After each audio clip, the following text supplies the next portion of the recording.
चाहे मजहबी डॉक्यूमेंट्री बनाने वाले हों या फिर न्यूज़ चैनल वाले हों, तमाम ही लोग यहाँ पर आकर के रिसर्च करते हैं। ये बिच्छू आप अपनी स्क्रीन पर देख रहे हैं, बिल्कुल जिंदा बिच्छू है और इस नस्ल के बारे में ये बताया जाता है कि ये उस नस्ल के बिच्छू हैं कि अगर काट लें तो बाज़ दफ़ा आदमी की मौत हो जाती है, यानी इनके डंक में इतना जहर होता है या डंक किसी को मार दें तो इसके डंक की वजह से, इसके जहर की वजह से मौत हो सकती है। लेकिन तकरीबन 700 साल पुरानी तारीख है हज़रत शरफुद्दीन शाह विलायत रहमतुल्लाह अलैह के आस्थाने की। यहाँ पर बिच्छू मौजूद हैं, लेकिन 700 साल में अभी तक कोई ऐसा केस नहीं हुआ है कि जिसकी वजह से किसी को तकलीफ पहुंची हुआ है। इसी तरह से बच्चे, औरतें, बुजुर्ग, तमाम ही लोग अपने हाथ में ये बिच्छू रख सकते हैं। ये बिच्छू किसी को भी तकलीफ नहीं पहुंचा सकते, ये बिच्छू किसी को भी डंक नहीं मार सकते। ये अल्लाह के वली की बहुत बड़ी करामत है। लोगों को बड़ा एतराज होता है और लोग कहते हैं कि जी डंक की तरफ से छू कर देखिए। किसी भी तरह से अगर आप इसको छू के देख लें, यहाँ लोग मौजूद हैं जिनके बचपन से बुढ़ापा आ गया और इन्होंने ये चीज़ें यहाँ पर देखी हैं। एक भी केस यहाँ पर ऐसा नहीं हुआ कि जिसकी वजह से किसी को तकलीफ पहुंची हो। तो ये बहुत बड़ी करामत है। ये करामतें अल्लाह रब्बुल इज़्ज़त ने अपने बंदों को क्यों अता फरमाई है, इसी को समझने की ज़रूरत है। कुरान मजीद में अगर आप वाक़यात पढ़ेंगे तो आपको मिलेगा कि लकड़ी कभी सांप नहीं बन सकती, लेकिन हज़रत मूसा अलैहिस्सलाम का तज़किरा कुरान मजीद में मौजूद है। फरमाया गया वमा तिल्का बियमीनिका या मूसा काला हिया असाई, पूरा तज़किरा मौजूद है सूरह ताहा में, आप पढ़ सकते हैं कि अल्लाह ने हज़रत मूसा को वो असा अता फरमाया था कि जब जादूगरों ने रस्सी को बट कर के ज़मीन पर डाला तो वो सांप बन गए। और फिर अल्लाह रब्बुल इज़्ज़त ने अपने नुमाइंदे यानी अपने पैगंबर को ऐसा मौजज़ा अता फरमाया था कि जब उन्होंने अपना आसा ज़मीन पर डाला तो वो तमाम जादूगरों के सांपों को निगल गया, यानी वो अज़दहा बन गया। और इस मौजज़े को देख कर के तमाम ही जादूगरों ने कहा आमन्ना बिरब्बि मूसा व हारून, कि हम हारून और मूसा के रब पर ईमान लाए। अकल तो इस बात को भी तस्लीम नहीं कर सकती कि कोई शीरखार बच्चा बोल सकता है, लेकिन जब जनाब मरियम पर तोहमत लगाई थी लोगों ने, तब कुरान मजीद में ये आयतें मौजूद हैं कि अल्लाह रब्बुल इज़्ज़त ने कुरान मजीद में ये आयतें नाजिल फरमाई और इसका जिक्र किया कि हज़रत ईसा अलैहिस्सलाम फरमाते हैं इन्नी अब्दुल्लाह आतानी अल किताब वजालनी नबिया, यानी मैं अल्लाह का बंदा हूँ और अल्लाह रब्बुल इज़्ज़त ने मुझे किताब भी अता फरमाई है और नबी भी बनाया है। तो ये जिक्र कुरान मजीद में मौजूद है।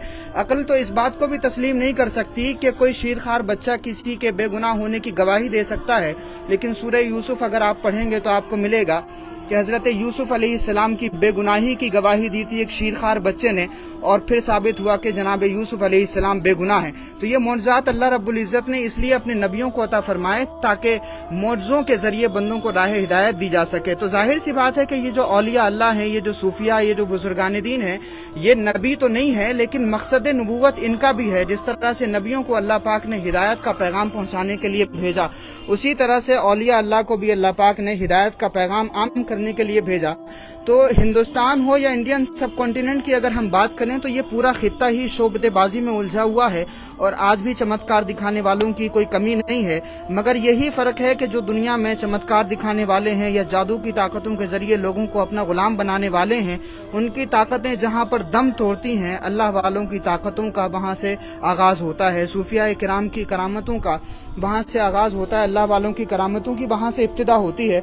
तो इसी चीज़ को अगर आप समझेंगे, कुरान मजीद को पढ़ेंगे, कुरान मजीद की सूरतों को पढ़ेंगे, कुरान मजीद के वाक़यात को पढ़ेंगे, तो आपको मिलेगा कि तमाम अंबिया को अल्लाह पाक ने ऐसे ऐसे मौजज़ात अता फरमाए थे कि जब जादूगर हों या उस वक्त के काहिन हों, जब लोगों को गुमराह करने की कोशिश करते थे उन जादू की ताकतों के ज़रिए, तो अल्लाह रब्बुल इज़्ज़त का एक नबी उन तमाम जादूगरों की ताकतों को जो है चैलेंज करके उस बातिल को मिटा दिया करता था।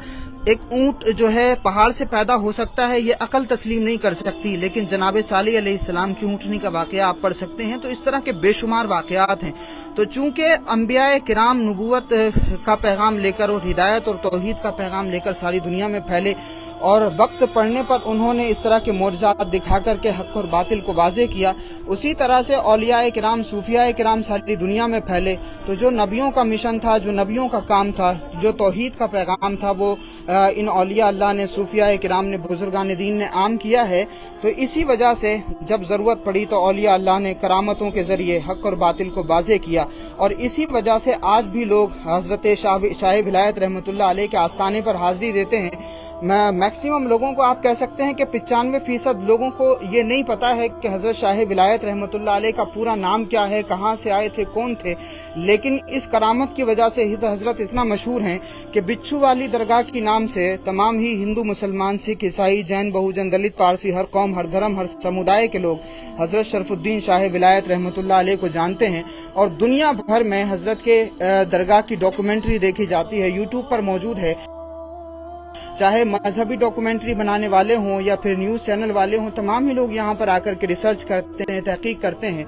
मगर तमाम ही लोगों की रिसर्च में ये साबित होता है कि ये कोई आम बात नहीं है, बल्कि कुदरत ने अपने इस खास बंदे को ये खास ताकत और करामत अता फरमाई है, जिस करामत के सामने तमाम ही लोग अपने घुटने टेकते हुए नजर आते हैं। तो सूफिया किराम के वाक़यात जब भी आप पढ़ें, बुजुर्गों के हालात जब भी आप पढ़ें, तो आपको ये चीज़ें समझने की ज़रूरत है कि जिन वाक़यात पर आप एतराज़ करते हैं वो तमाम की तमाम चीज़ें कुरान मजीद में पहले से मौजूद हैं, अंबिया किराम की तारीख़ में मौजूद हैं, अंबिया किराम के मोजज़ात में मौजूद हैं। तो चूँकि अंबिया किराम का मिशन भी तौहीद का पैगाम आम करना था और उन्हें भी ज़रूरत थी कि जो बातिल अपने जादू की ताकत के ज़रिए लोगों को गुमराह कर रहा है तो ये हक़ की ताकत को दिखाएं। उसी तरह से औलिया किराम ने, सूफिया किराम ने, बुजुर्गान दीन ने करामतों का जो है वक्त के तकाजे के मुताबिक इस्तेमाल करके दुनिया के सामने हक़ को वाज़े किया और इसी वजह से सारी दुनिया में इस्लाम की तबलीग हुई। बहुत शुक्रिया हमारे साथ में जुड़ने के लिए। अस्सलाम वालेकुम।